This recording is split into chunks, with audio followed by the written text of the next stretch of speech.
Southfield's chief of police is shedding light on the mysterious circumstances surrounding the death of a college student. Thank you for staying with us. I'm Glenda Lewis. And I'm Brian Abel. Kanu was found dying in the middle of Providence Drive in Southfield back in early June. On June 3rd, 2023, Mia Kanu, a 23-year-old college student, was discovered lying unresponsive on Providence Drive in Southfield, Michigan. Surveillance footage from the area later showed Kanu exiting a moving vehicle shortly before she was found in the roadway. No emergency call was made by the occupants of the vehicle, and the driver did not stop at the scene. A passing motorist ultimately contacted authorities, and Kanu was transported to a hospital with critical injuries. She died several days later. Months after the incident, the driver of the vehicle, Kentia Monique Fearn, was charged with leaving the scene of an accident resulting in death and operating a motor vehicle while intoxicated. This week, her own friend arrested and charged in connection with her death. While the case proceeded through the court system, questions surrounding the circumstances of Kanu's exit from the vehicle, the delay in emergency response, and the actions of those present were left unresolved. The events leading to that morning remain subject to scrutiny. 7 Action News reporter Darren Cunningham is in Southfield with the video that shows what happened that tragic night. This morning, Southfield Police Chief Elvin Barron gave a timeline of events of what happened before and after Mia Kanu's body ended up here in the middle of Providence Drive. My daughter was God-fearing. She was beautiful inside and out. Mia Kanu's loved ones and law enforcement setting the record straight about the 23-year-old veterinary student and the morning of June 3rd.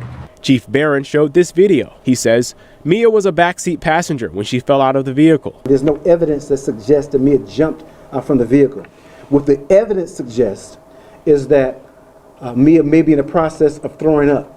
There was vomit on the seal of the door, and there was vomit in the roadway. Alcohol was detected in Mia's blood, and the alcohol blood contact was a 0.21. As you can see in the video, the driver, her friend, who police identify as 23-year-old Kentia Monique Fearn of Detroit, kept going. You were in control of the vehicle, and someone exits your vehicle while the car is in motion, and you don't take the time to stop, render aid, and check on your friend. What kind of friend is that? Chief Barron says instead, Fearn went to the Detroit Police 5th Precinct to report her phone stolen, but still didn't say anything about Mia falling from the car. And the officer reported that Ms. Fearn appeared highly intoxicated. He says it wasn't until 8 hours after the tragedy that Fearn came to the Southfield Police Department, explaining that prior to the tragedy, Fearn had gotten into an altercation with her boyfriend, who allegedly took her phone, and he drove off in another vehicle. Fearn attempted unsuccessfully to follow her boyfriend while Mia was asleep in the back seat. During Fearn's drama,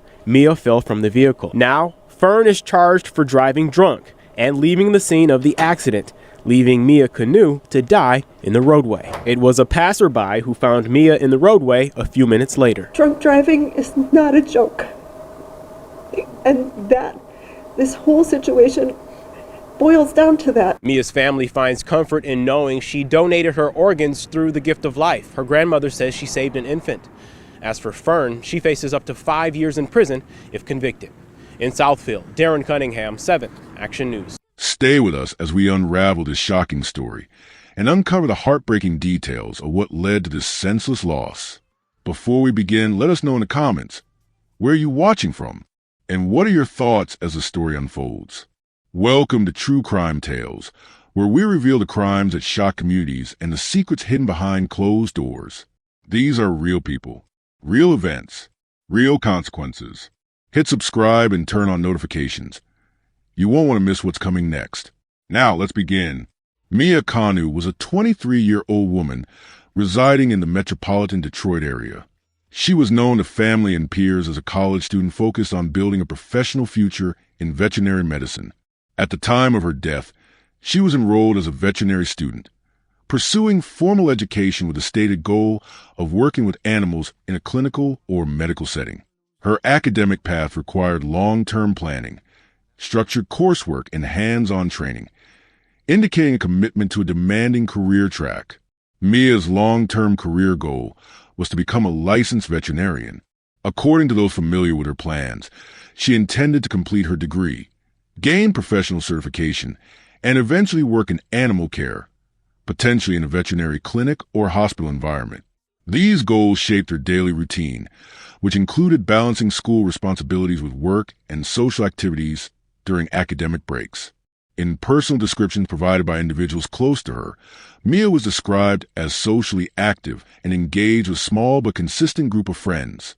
She maintained regular contact with peers and participated in social gatherings common for individuals in her age group. There were no publicly documented conflicts, legal issues, or behavioral concerns associated with her prior to the incident. In the weeks leading up to her death, Mia's lifestyle appeared typical of a college student on break. She spent time with friends, attended social gatherings, and maintained communication through phone calls and text messages. There is no public indication that she was attempting to distance herself from her social circle or that she expressed fear or concern about anyone she spent time with. On the day before her death, Mia followed a routine that included social engagement later in the evening. She made plans to attend a gathering with friends. There is no evidence that she anticipated danger or that she communicated distress prior to leaving. Her last confirmed interactions involved communication with friends she would later be with that night. These communications placed her in their company shortly before the incident occurred. Her final confirmed movements show that she left the gathering in the early morning hours with individuals she knew, entering a vehicle driven by someone considered part of her social circle. From that point forward, events unfolded rapidly and remained partially disputed. The gathering Mia attended took place late at night into the early morning hours. It was described as a social event involving multiple people, where alcohol was present. The setting was not characterized as violent or hostile, and no reports indicated that Mia was forced to attend or remain against her will. At a certain point after the gathering, Mia left with friends in a vehicle. The time frame places this departure in the early morning hours, shortly before she was later discovered injured in the roadway. The vehicle involved was identified as a Jeep. The driver was a friend, and additional passengers were present. Individuals inside the vehicle had been consuming alcohol earlier in the night. The extent of intoxication among each person varies according to statements, but alcohol use was acknowledged. There were no official records indicating that Mia was incapable of making decisions or required assistance prior to entering the vehicle. Reports suggest there may have been tension or disagreement inside the vehicle shortly before the incident, though accounts differ. Some statements reference arguments or discomfort, while others minimize conflict. These inconsistencies have become a point of focus in later analysis. There are notable gaps in the timeline between the vehicle leaving the gathering and Mia being found in the roadway. Exact minute-by-minute movements of the vehicle are not fully documented. The lack of continuous surveillance footage means that only portions of the route and incident are visible, leaving critical moments unrecorded. What is clear is that Mia was inside the vehicle as it traveled through a residential area in Southfield, Michigan, shortly before she exited the vehicle under circumstances that remain under scrutiny. As the vehicle traveled through a residential neighborhood, it proceeded along a local roadway rather than a highway. The area was characterized by lower speed limits and residential surroundings, suggesting the vehicle was not traveling at extreme speed, though exact velocity at the moment of the incident remains disputed. Surveillance footage from a nearby location captured the vehicle as it passed through the area. The video shows Mia exiting the moving vehicle. The footage does not definitively show whether she fell, was pushed, or exited on her own. It also does not capture the interior of the vehicle or the moments immediately preceding her exit. Based on the footage, Mia made contact with the roadway and remained there as the vehicle continued forward. The driver did not immediately stop. There is no footage showing the vehicle returning to the scene within the critical minutes following the incident.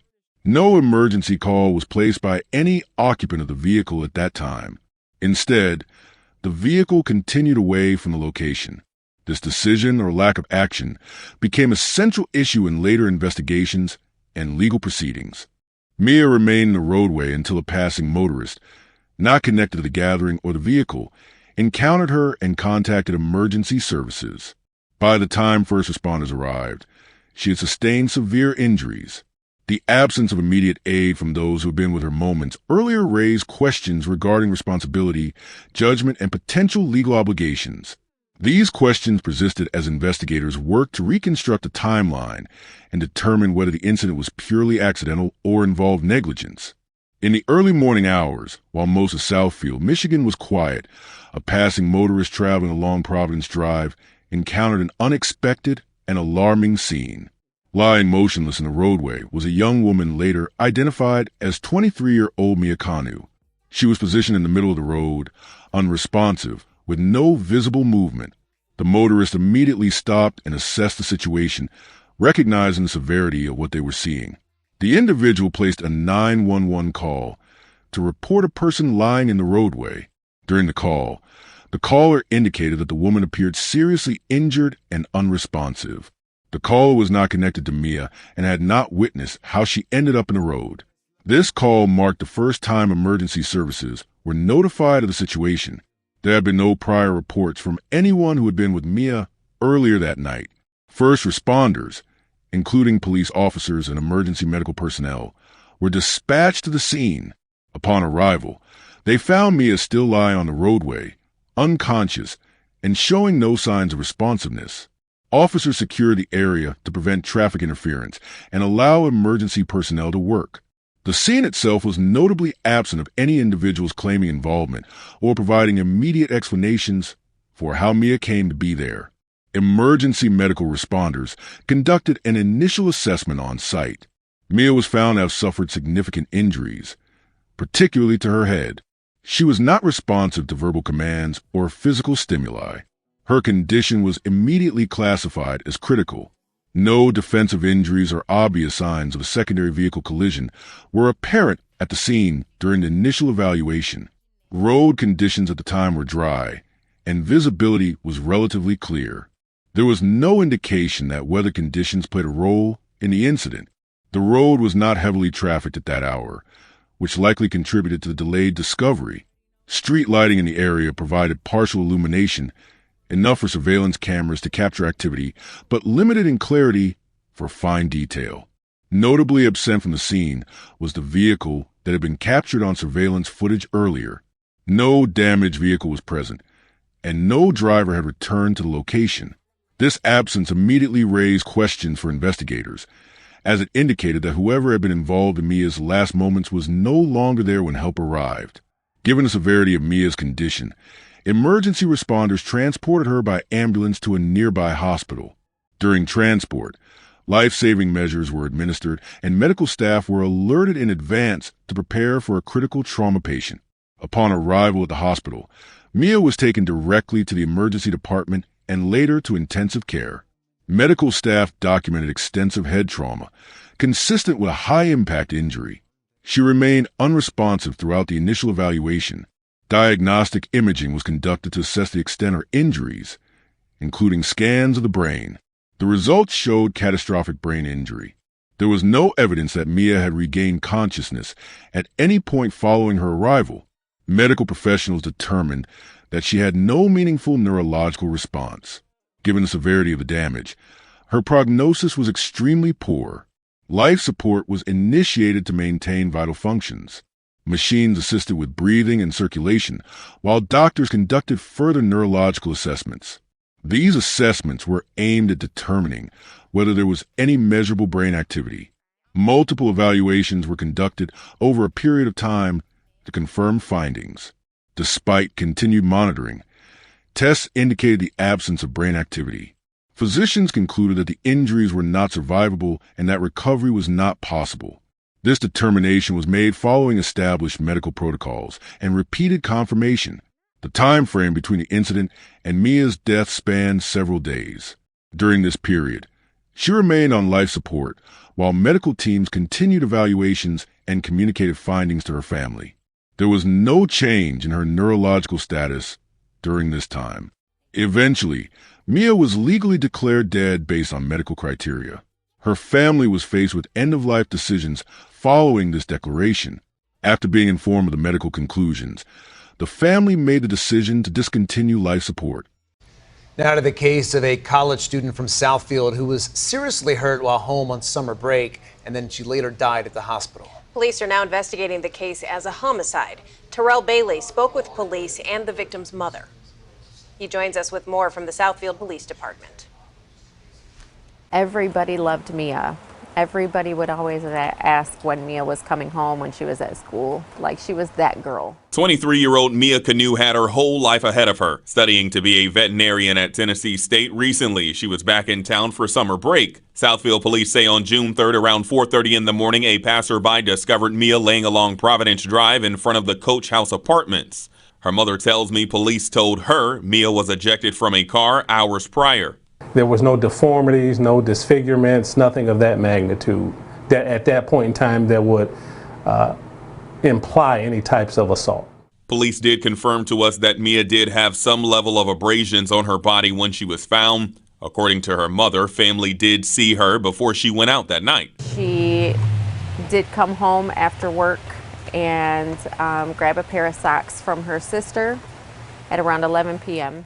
After Mia's body was found, she spent days in the hospital. Her family ended up deciding to donate her organs once doctors realized she wasn't having much brain activity. It's a move her mom says Mia would have approved. Her sister and her had a conversation, and she told her, when I die, I want my body donated to science.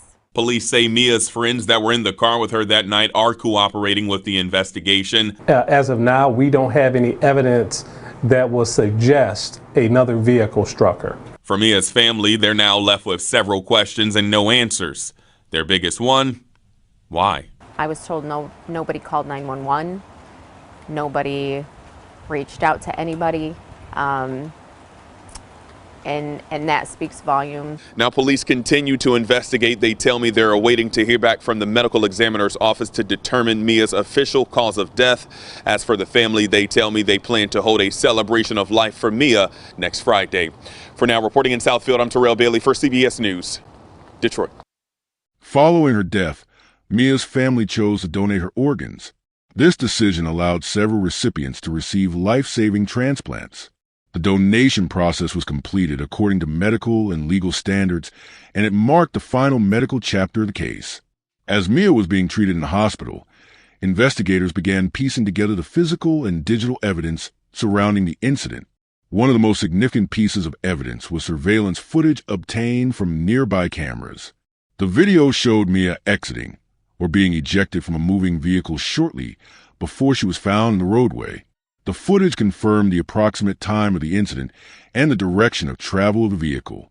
However, it did not clearly show the interior of the vehicle or the precise actions that led to Mia leaving it. The video also did not capture any interaction suggesting a deliberate act, nor did it show whether a door was opened intentionally or accidentally. Importantly, the footage did not show another vehicle striking Mia after she was on a roadway. Investigators noted the absence of evidence consistent with a hit-and-run involving a second car. This finding narrowed the scope of possibilities, but did not fully explain how the injuries occurred. The vehicle involved in the footage was later identified and examined. Investigators inspected it for signs of damage, blood, or impact consistent with the incident. The examination also included checking door mechanisms and interior conditions to determine how Mia may have exited the vehicle. Evidence of intoxication was documented within the vehicle. This included indicators such as alcohol containers and reported consumption by occupants earlier in the night. Investigators consider how impairment may have affected judgment, reaction time, and decision-making during the incident. At the scene where Mia was found, physical evidence was collected. This included the positioning of her body, any personal belongings found nearby, and markings on the roadway.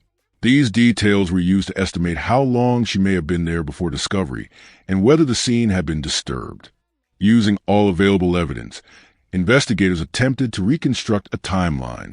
This reconstruction began with Mia leaving a gathering, entering the vehicle, and traveling to the area.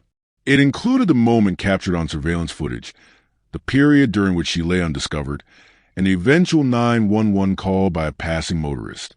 Despite this reconstruction, gaps remained. The precise actions inside the vehicle, the reason the vehicle did not stop, and the delay in reporting the incident were not fully explained by the physical evidence alone. These unanswered elements became central to the investigation and later legal proceedings. In the hours following the incident that left 23-year-old Mia Kanu critically injured on a Southfield roadway, Law enforcement began piecing together events using surveillance footage, physical evidence, and statements from those who were with her that night. What emerged was a series of accounts that did not fully align with available video evidence, creating uncertainty about what occurred inside the vehicle, why help was not immediately sought, and how responsibility should be assigned. The driver of the vehicle, later identified by police, initially reported confusion about how Mia Kanu exited the moving car. According to law enforcement summaries, the driver stated that she did not realize Mia had fallen from the vehicle at the time it happened. She indicated that the group had been drinking earlier in the night and described the moments surrounding the incident as chaotic. The driver did not report stopping the vehicle or returning to the scene after Mia was no longer inside the car. In later interactions with police, the driver's account evolved.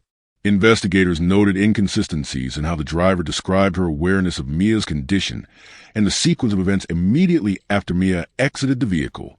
These changes became a focal point of the investigation. Other occupants in the vehicle also provided statements to police. Their accounts similarly referenced confusion and uncertainty, with some stating they believed Mia had exited the vehicle voluntarily or that they were unsure what had happened until later. None of the occupants reported placing a 911 call at the time of the incident.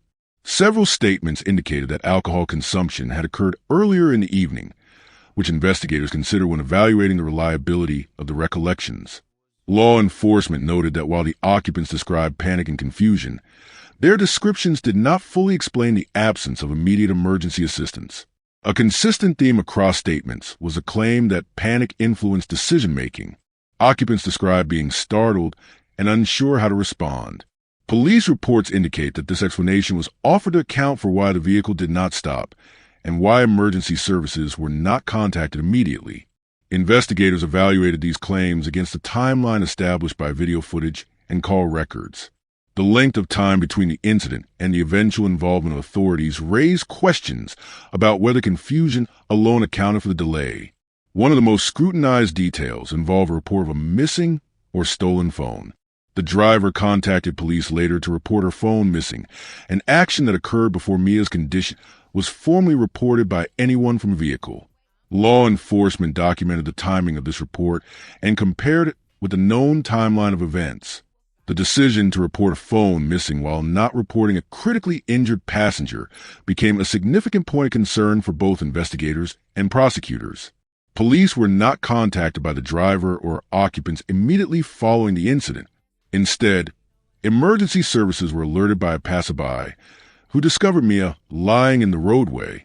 This individual placed a 911 call that initiated the medical response. The delay between the incident and any report from those involved was central to the investigation. Authorities focused on establishing when each individual became aware of Mia's condition and what actions they took or failed to take afterward. Surveillance footage obtained from nearby buildings showed Mia exiting or being ejected from the vehicle while it was in motion. The video contradicted several elements of the statements provided, particularly regarding awareness and timing. Police noted that the footage did not show the vehicle stopping or slowing significantly after the incident. This visual evidence became a primary reference point for evaluating the credibility of verbal accounts. Investigators acknowledged the inconsistencies and conducted follow-up interviews. They reviewed digital evidence, including phone records and surveillance timestamps, to reconcile differences between statements and observable actions. Law enforcement publicly stated that the evidence did not support the conclusion that Mia jumped from a vehicle intentionally. However, they also indicated that the available evidence limited their ability to determine whether the incident involved direct physical force. Initially, the case was treated as a suspicious death with multiple investigative pathways considered. Police evaluated whether the incident constituted an accident, criminal negligence, or a potential homicide. Prosecutors reviewed evidence related to impaired driving, failure to stop at the scene of an accident, and failure to render aid. Each potential charge required specific elements of proof, including intent, awareness, and causation. Investigators examined whether Mia's injuries were consistent with a fall from a moving vehicle and whether any evidence supported intentional harm. Ultimately, prosecutors determined there was insufficient evidence to pursue homicide charges. The investigation focused heavily on whether the driver had a legal obligation to stop and seek medical assistance. Prosecutors concluded that the failure to stop and report the incident constituted criminal negligence under state law. Evidence included surveillance footage, police reports, medical findings, phone records, and witness statements. Prosecutors used this information to determine which charges were legally sustainable. Authorities acknowledged that alcohol impairment, incomplete video coverage, and delayed reporting complicated the investigation. These factors limited the ability to reconstruct every detail of the incident. Police provided periodic updates, emphasizing that the investigation was ongoing and that conclusions were based on available evidence rather than speculation. The driver was formally charged with leaving the scene of an accident resulting in death and operating a vehicle while intoxicated. The leaving the scene charge focused on the failure to stop and render aid. The intoxication charge addressed impaired driving at the time of the incident. Pre-trial hearings addressed evidence admissibility and procedural matters. No additional defendants were charged. The driver entered a plea in court, resolving the case without a trial. The court imposed a sentence that included jail time and probation. The sentence was within statutory limits for the charges pursued. The sentence prompted public debate regarding accountability and whether the punishment reflected the severity of the outcome. Prosecutors stated that the charges reflected what could be proven in court, not necessarily every moral or ethical failure associated with the case. The family expressed concern about gaps in the timeline and the lack of immediate assistance. Public statements emphasized responsibility and decision-making after the incident. The family consistently highlighted the absence of a timely 911 call. They requested continued scrutiny of evidence and transparency. While acknowledging the legal resolution, the family stated that key questions remain unresolved. The family continues to advocate for awareness around responsibility, impaired driving, and emergency response obligations. Following the death of 23-year-old Mia Kanu in Southfield, Michigan, the case quickly moved beyond a local incident and into broader public view.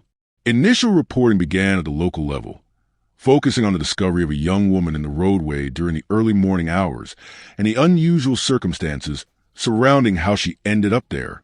As additional details emerged, particularly surveillance footage showing her exiting a moving vehicle and the fact that no one in that vehicle stopped or called for help, the story gained wider attention. National outlets later amplified the case, framing it as an example of unanswered questions following a fatal incident involving friends, alcohol, and delayed emergency response. Media coverage highlighted inconsistencies between early witness statements and physical evidence, as well as the limited scope of criminal charges filed. This expansion of coverage brought increased scrutiny not only to the individuals involved, but also to law enforcement decisions and prosecutorial outcomes. Online discussion intensified as details circulated through social media platforms. Users analyzed timelines, shared clips from news broadcasts, and debated interpretations of surveillance footage. Many discussions centered on responsibility, whether the incident should be viewed primarily as a tragic accident, an act of negligence, or something more deliberate. These conversations often divided sharply, with some emphasizing the legal findings and others arguing that the legal process failed to address key aspects of the case. As online interest grew, allegations of a possible cover-up began to surface. These claims were largely driven by the perceived gaps between what was publicly released and what viewers believe remained unexplained, including incomplete footage, limited forensic disclosures, and the absence of charges related to more serious offenses. While no official findings supported claims of a cover-up, the lack of full transparency fueled suspicion among segments of the public. Social media played a central role in shaping how the case was understood. Short video clips, commentary threads, and opinion-based analyses often reached audiences faster than formal updates from authorities. This created parallel narratives, one based on verified legal outcomes, and another based on speculation, reconstruction, and public interpretation. As a result, pressure increased on law enforcement and prosecutors to provide clearer explanations, address unanswered questions, and justify the decisions made throughout the investigation. Despite the conclusion of legal proceedings, several fundamental questions remain unresolved in the public record. One of the most persistent questions is why no one in the vehicle stopped after Mia exited the moving car. Surveillance footage established that the vehicle continued driving, yet no immediate attempt was made to return to the scene. Explanations offered later included panic, confusion, or lack of awareness, but these explanations have not been fully reconciled with the available video evidence. Closely tied to this is the question of why emergency help was delayed. No occupant of the vehicle contacted emergency services at the time of the incident. Instead, the first 911 call came from a passerby who encountered Mia lying in the roadway. The time gap between the incident and that call remains a central concern, as it raises questions about decision-making, priorities, and potential opportunities for earlier medical intervention. Another unresolved issue is the manner in which Mia exited the vehicle. Authorities stated that there was no evidence she jumped intentionally, but they also did not definitively conclude whether she fell accidentally, was ejected due to vehicle movement, or was pushed. The available footage does not clearly show actions inside the vehicle leading up to the moment she exited, leaving this critical detail open to interpretation. Questions have also been raised about whether all relevant charges were pursued. While charges related to leaving the scene and impaired driving were filed, no charges addressed potential reckless endangerment, assault, or other offenses some believe may have been applicable depending on how the incident occurred. Prosecutors maintain that charges were based on evidence that met legal standards, but this explanation has not resolved public concerns. Additionally, some evidence has never been fully explained in public detail. This includes certain forensic findings, medical specifics beyond general descriptions of trauma, and the full context surrounding statements made by those present. The absence of comprehensive disclosure has contributed to continued speculation. Finally, there is a question of whether earlier intervention could have changed the outcome. While medical experts have not publicly confirmed this, the delay in emergency response remains a focal point in discussions about preventability and responsibility. Beyond the specifics of this case, the circumstances surrounding Mia Kanu's death raise broader issues related to social responsibility, legal accountability, and public safety. One key implication concerns responsibility among friends during emergencies. The case illustrates how critical moments following an incident can determine outcomes, particularly when individuals hesitate, panic, or prioritize other concerns over immediate medical assistance. It raises questions about moral and legal duties in situations involving intoxication and injury. The legal consequences of leaving the scene of an accident are another central issue. While laws exist to penalize such actions, this case has prompted debate over whether existing penalties adequately reflect the seriousness of failing to render aid when someone is critically injured. Alcohol and impaired decision-making also play a significant role.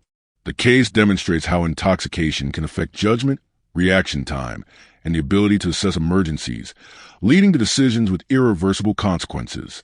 Additionally, the case exposes potential gaps in accountability under current laws. When evidence does not clearly fit predefined legal categories, prosecutors may be limited in the charges they can pursue, even if public perception suggests a more severe response is warranted. From a public safety perspective, the case serves as a cautionary example of how quickly routine social activities can escalate into fatal situations, and how critical immediate action can be in preventing loss of life. The verified fact of the case established that Mia Kanu exited a moving vehicle, was left in the roadway without immediate assistance, and later died from severe injuries. A driver was charged and sentenced for leaving the scene and operating while impaired. These outcomes represent the extent of the legal resolution. At the same time, significant elements remain unresolved. The precise circumstances of how Mia left the vehicle, the reasons for delayed emergency response, and the limits of the charges pursued continue to raise questions. The case remains controversial because it sits at the intersection of legal sufficiency and public expectation. For the family, the outcome does not fully answer how or why events unfolded as they did. For the public, it highlights the limits of the justice system in addressing complex, ambiguous incidents. The final reality is that while the case has reached a legal conclusion, the full truth surrounding that night remains incomplete. If you found this story as gripping and heartbreaking as we did, don't forget to like this video and share it with others. And if you want to hear more true crime stories that uncover the mysteries behind these tragic events, make sure to subscribe to our channel and turn on the notification bell. You won't want to miss our latest stories, updates, and discussions. Thank you for joining us on this journey to seek justice and explore the truth. Together, we can make a difference. Until next time, stay safe and stay aware.